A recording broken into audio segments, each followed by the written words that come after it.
Greetings, denizens of the interwebs. This is Jacob K. Baker for Atomic Stick Figure Productions. Now, I'm a huge fan of John Carpenter's The Thing. It's actually my favorite movie of all time. Literally. I make it a point to watch it every winter. So needless to say, when I found out that they were going to do a prequel to my favorite movie, honestly, I was quite worried. I knew that Hollywood was going to botch it up, and to my surprise, it isn't a bad movie. Quite good, actually. But as a prequel, it doesn't work. It actually feels more like a reboot remake than a true prequel, as it gets a lot of stuff completely wrong, which I will be going into later in this conversation. Now, before I get started, let me restate that I do like this film. It is a good movie. In fact, if you haven't seen it, stop listening now and go watch the movie. It is worth the watch. For those of you that have watched it, then prepare to have your minds blown.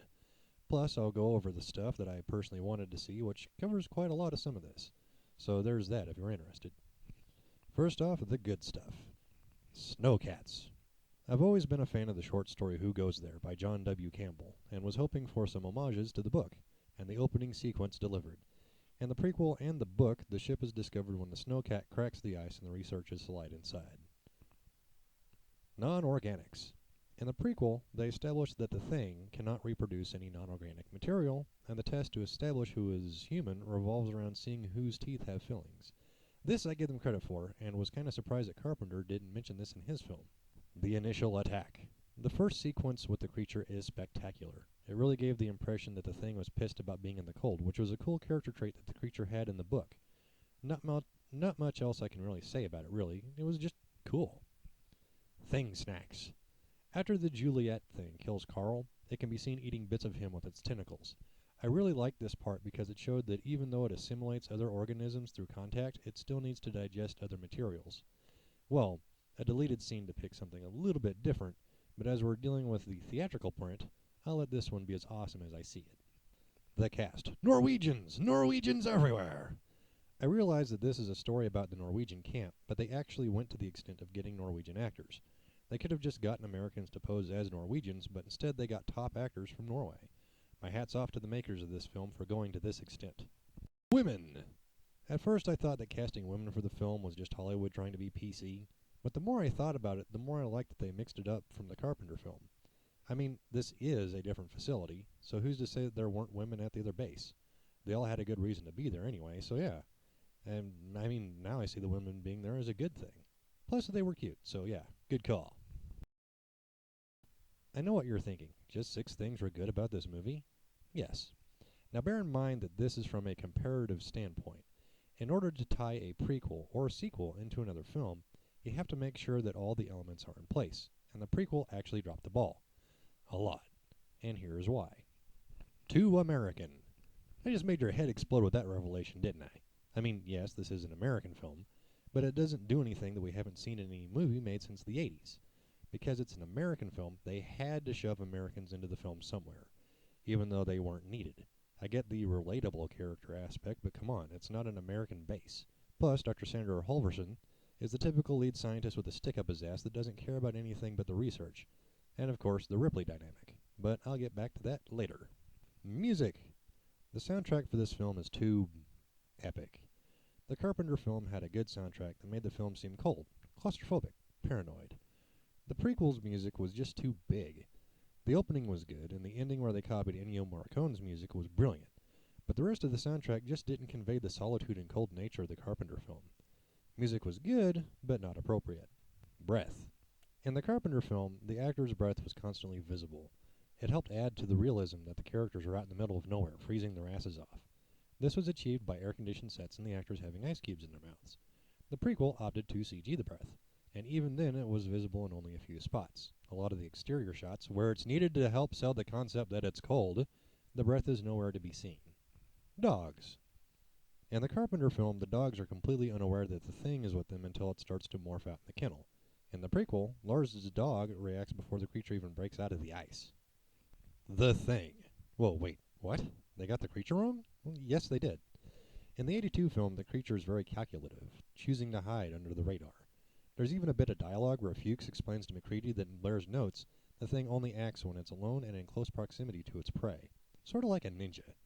But in the prequel, when Edward gets knocked down from the explosion from Peter's flamethrower, the others pick him up and carry him into the other room.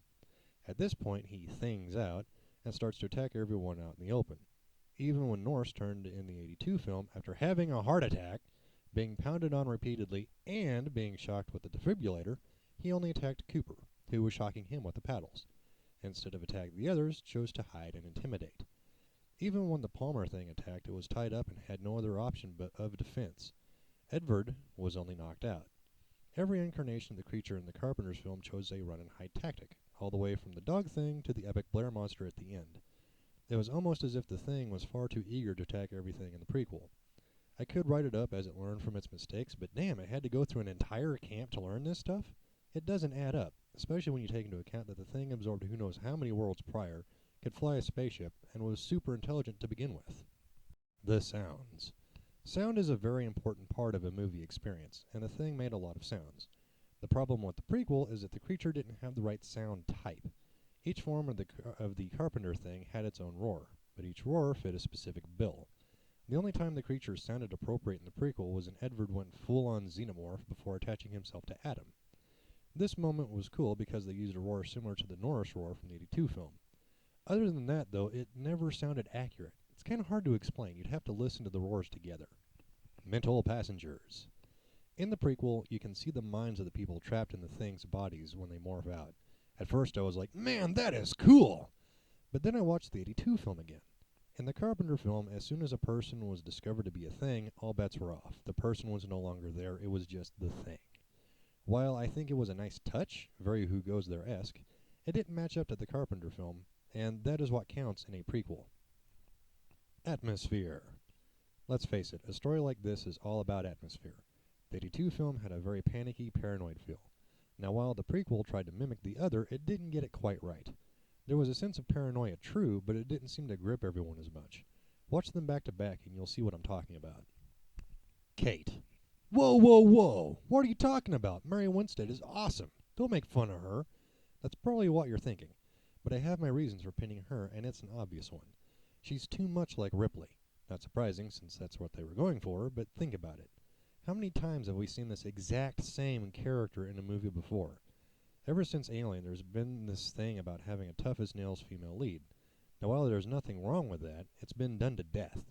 We're dealing with a story about ghosts, and it would have been far better from a storytelling perspective to have this film done as more of an ensemble cast film, as opposed to having a lead character.